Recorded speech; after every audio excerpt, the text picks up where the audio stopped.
Қайырлы күн достар. Бүгін мен сіздермен сникерс пирогының оригинал рецептімен бөлісетін боламын. Арнама тіркелмеген жаңа көрермен болсаңыз, міндетті түрде қоңыраушаны басып, сақтап алыңыз. Алда шығатын жаңа видеоны ең бірінші болып көретін боласыз.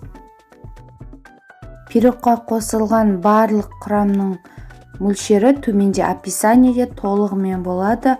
Алдымен құрғақ ыдысқа бір жұмыртқаны жарып қосатын боламыз. Оның үстіне шекерімізді салып, жақсылап көпіргенше миксерлейміз. 2-3 минут тоқтаусыз миксерлегеннен кейін осындай аппақ көбікке айналады. Енді оның үстіне қаймағымызды саламыз. Қаймақты қосқаннан кейін тағы да миксерлейміз. Одан кейін үстіне сары майымыз салып, жақсылап миксерлейтін боламыз. Біз қосқан жұмыртқа, сары майымыз бөлме температурасында болуы қажет. Ендігі кезекте құрғақ ингредиенттер ұн, какао, қамыр қопсытқышты електен өткізіп дайындап аламыз. Сол құрғақ ингредиенттерді екіге бөліп қосатын боламыз.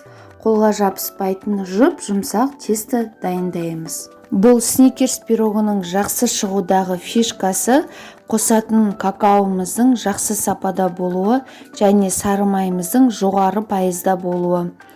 Және әрине жақсы көңіл күймен жасасаңыз, міндетті түрде сникерс пирогтарыңыз дәмді, тәтті болып шығатын болады. Дайын болған жұмсақ тестомызды екіге бөлеміз.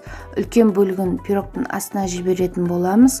Диаметрі 26 кольцода тестомызды жайып шығамыз. Жан-жағына міндетті түрде бортиктер жасаймыз. Енді салмасына жақсы сападағы варенка сгущенкамен ұнтақталған арахис себетін боламыз.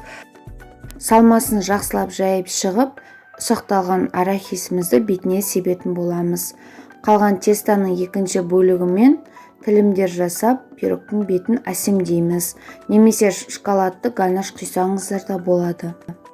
Сүйікті менің көрерменім, міне пирогты мен осылай әсемдеп шықтым. Енді бетіне бір жұмыртқаның сарысын жағып, алдын ала қызған 180 градустағы пеште 35 минутта пісіріп аламыз. Міндетті түрде толықтай суытып, формадан шығарып, 3 сағатқа тоңазытқышқа саламыз. Егер де мен ұсынған рецептпен жасайтын болсаңыз, сіздің сникерс пирогыңыздың көрінісі кескен кезде дәл осындай тәбет ашарлықтай болып шығады. Сонымен қатар менің каналымнан оңай әрі тез әрі жұмсақ үгілмелі пирогтың рецептісін таба аласыздар. Міндетті түрде каналыма өтіп тіркеліп алыңыздар. Менімен бірге соңына дейін болған көрермен болсаңыз, егер де дәл осы рецепт ұнаса лүпіл басып, пікір қалдыруды ұмытпаңыз. Сіздерге ас болсын.